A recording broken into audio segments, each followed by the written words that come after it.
यक्षमा रोग, जिसे सामान्य तौर पर लोग टीबी के रूप में जानते हैं, ट्यूबरकुलोसिस, इसे कंजम्पशन भी कहते हैं। तो इस तरीके से ये टीबी रोग जो है आजकल बहुत तेज़ी से अपने देश में फैल रहा है और इसके रोगियों की संख्या दिन प्रतिदिन बढ़ रही है। तो आज इसी रोग से संबंधित मैं एक दवा, होम्योपैथिक दवा की चर्चा कर रहा हूँ, जिसे कैलकेरिया कार्ब या कैलकेरिया आस्ट भी कहते हैं। तो आज मैं कुछ ऐसे की नोट्स, लीडिंग सिम्टम्स बताऊंगा जिनके आधार पर आप यह जान सकते हैं कि आपके रोगी की दवा कैलकेरिया कार्ब है या नहीं है। आपका रोगी कैलकेरिया कार्ब का रोगी है, थाइसिस का, यक्षमा का, टीबी का या नहीं है। तो आइए एक एक करके हम इन लीडिंग सिम्टम्स को, की नोट सिम्टम्स की चर्चा करते हैं। पहला सिम्टम है ल्यूकोफ्लेग्मेटिक टेम्परामेंट। इसमें रोगी की त्वचा जो है वो सफ़ेद दिखाई देती है, सूजी हुई दिखाई देती है।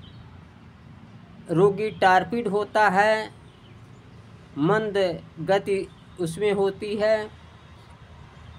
तो इस तरीके से अगर ल्यूकोफ्लेग्मेटिक टेम्परामेंट का रोगी है तो ऐसे रोगी के थाइसिस की दवा कैलकेरिया कार्ब हो सकती है। दूसरा लक्षण है, इसमें जो लंग्स हैं, इसमें राइट लंग, अपर और मिडिल पोर्शन, अर्थात इसमें दायां फेफड़ा प्रभावित होता है और दाएं फेफड़े का ऊपरी और बीच का हिस्सा विशेष रूप से प्रभावित होता है। यहीं यह भी बता देना आवश्यक है कि यदि किसी के बाएं फेफड़े का ऊपरी भाग प्रभावित हो ट्यूबरकुलोसिस से, तो ऐसे रोगी की दवा सल्फर होगी। तो कैलकेरिया कार्ब में जो फेफड़े हैं वो दायां फेफड़ा, कैलकेरिया कार्ब के रोगी में का दायां फेफड़ा और दाएं फेफड़े का ऊपरी और बीच का हिस्सा प्रभावित होता है। तीसरा सिम्टम यह है कि इसमें छूने से पेनफुल होता है। चेस्ट छूने से जो है पेनफुल होता है, यानी सीने को छूने पर दर्द होती है, सेंसिटिव होता है, छूने से दर्द होती है सीने में। और विशेष रूप से जब हम सांस को अंदर खींचते हैं, अर्थात जब इंस्पायरेशन हमारी होती है, जिस समय हम सांस को अंदर खींचते हैं, इंस्पिरेशन करते हैं, उस समय भी विशेष रूप से दर्द होता है सीने में। तो सीने में यदि छूने से और इंस्पिरेशन, सांस खींचने से दर्द अनुभव हो, तो ऐसे रोगी की भी दवा कैलकेरिया कार्ब हो सकती है। चौथा सिम्टम है कि इसमें शॉर्टनेस ऑफ ब्रीथ पाई जाती है, यानी चलने पर सांस फूलने लगती है, दम फूलने लगता है, छोटी सांस हो जाती है। और विशेष रूप से अगर ऊपर की ओर आदमी चढ़ रहा हो, जैसे किसी पहाड़ी पर ऊपर की ओर चढ़ रहा हो, सीढ़ी पर ऊपर की ओर चढ़ रहा, अप स्टेयर्स हो, ऊपर की ओर चढ़ाई कर रहा हो, चढ़ाई के स्थान पर चल रहा हो, ऊपर की ओर चल रहा हो, तो उसमें शॉर्टनेस ऑफ ब्रीथ अगर है तो ऐसे रोगी की दवा कैलकेरिया कार्ब हो सकती है। अगला लक्षण है कि इसमें होर्सनेस पाई जाती है, यानी गला बैठ जाता है, लेकिन इस गले बैठने की विशेषता ये है कि ये गला जो बैठता है इसमें किसी प्रकार का दर्द नहीं होता है। कैलकेरिया कार्प के रोगी का जब गला बैठ जाता है तो उसमें किसी प्रकार का दर्द नहीं होता है, और ये गला बैठना विशेष रूप से सुबह के समय अधिक होता है। तो यह भी एक महत्वपूर्ण लक्षण है ट्यूबरकुलोसिस का अगर रोगी है कैलकेरिया कार्प का।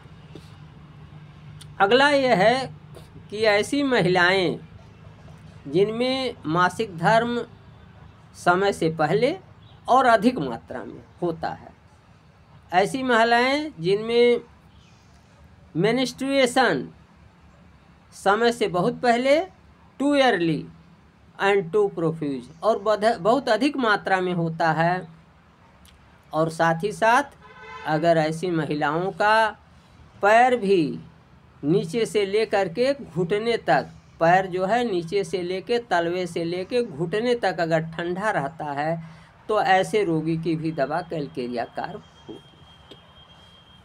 अगली जो स्थिति है वो ये है कि यदि रोगी की भूख धीरे धीरे समाप्त होती जाए, घटती जाए और दुबलापन बढ़ता जाए, तो भी ऐसे रोगी की दवा जो है कैलकेरिया कार्प होगी।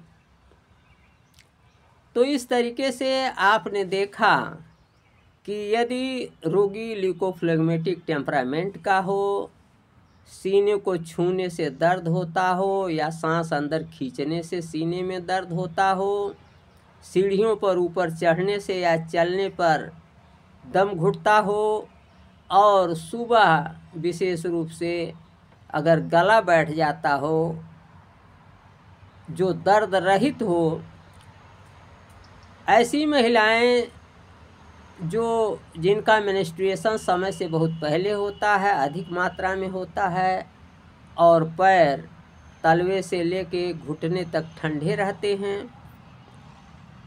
साथ ही साथ रोगी का भूख घटता जाता है और दुबलापन बढ़ता जाता है, और इसके साथ ही साथ अगर उसकी शरीर कॉन्स्टिट्यूशन कैलकेरिया कार्प की है,